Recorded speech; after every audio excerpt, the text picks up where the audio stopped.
તો કચ્છના ભુજમાં ખંડેરાઈ ગામે બોરવેલમાં પડી ગયેલી યુવતીને બહાર કાઢવા માટે સતત મહેનત કરવામાં આવી રહી છે। યુવતી બોરવેલમાં પડી તેને 24 કલાક કરતાં વધુ સમય થયો હતો। 500 ફૂટ કરતાં વધુ ઊંડા ખાડામાં પડી હતી આ યુવતી। સ્થાનિક તંત્ર ખડેપગે છે। એનડીઆરએફની ટીમ છે, એસડીઆરએફની સેના, ડિઝાસ્ટર ફાયર વિભાગની ટીમ રેસ્ક્યુ ઓપરેશન ચલાવી રહી છે। મોડી રાત્રે યુવતીને બહાર કાઢવાના સઘન પ્રયાસો હાથ ધરવામાં આવ્યા હતા। તેને બહાર આવવાને માત્ર 60 ફૂટ જ બાકી હતી ત્યારે રેસ્ક્યુ સાધનો છટકતા યુવતી ફરી બોરવેલમાં નીચે પડી હતી, જેથી હાલ પણ યુવતી બોરવેલમાં ફસાયેલી છે।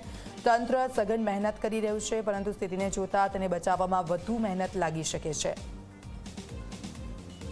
તો બોરવેલમાં પડેલી આ યુવતી કે જેને સતત બચાવવા માટે પ્રયત્નો હાથ ધરવામાં આવી રહ્યા છે। ગામના લોકો છે અને એસડીઆરએફ એનડીઆરએફની ટીમ ત્યાં ઉપસ્થિત છે।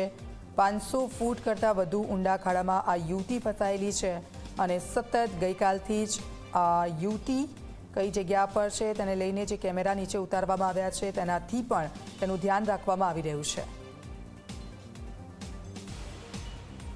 અત્યારે 300 ફૂટ પર કેસીનની અનઇવન બાઉન્ડ્રીના લીધે બોડી અટકી રહી છે। તો આપણે અત્યારે બીજા હૂકની મદદથી અને નીચે એક વધારાનો એલ હૂક લગાવીને સપોર્ટ આપવાની કોશિશ કરીએ છીએ, જેથી જે યુવતી છે નીચેની બાજુ ફરીથી ન જાય એના માટેના અત્યારે પ્રયાસો થઈ રહ્યા છે। હજી સુધી અનકોન્શિયસ જ છે અને અત્યારે કેવું યોગ્ય નથી કે શું એમની સ્થિતિ છે, પણ અત્યારે પૂરતું અનકોન્શિયસ છે।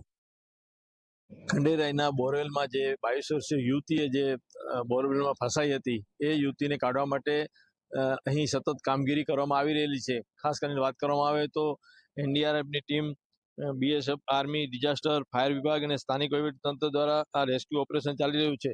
500 ફૂટ જેટલા બોરવેલમાં આ યુવતી પડી હતી।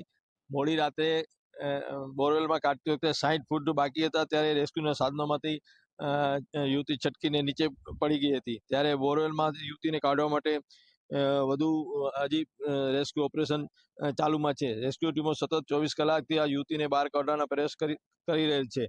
અહીં જોઈ શકાય છે કે અત્યારે ફરીથી પ્રયાસો ચાલુ જ છે અને હવે જોવાનું રહે છે કે કેટલા સમય બાદ આ સફળતા મળે છે। ખાસ કરીને વાત કરવામાં આવે તો અત્યારે એસડીએમ સહિતની ટીમો અહીં આવેલી છે। બોરવેલમાં યુવતીને કાઢવા માટે હજી કેટલો સમય લાગી શકે એ કંઈ ગણતરી કરી શકાય નહીં, પરંતુ પ્રયત્નો સતત ચાલુમાં જ છે।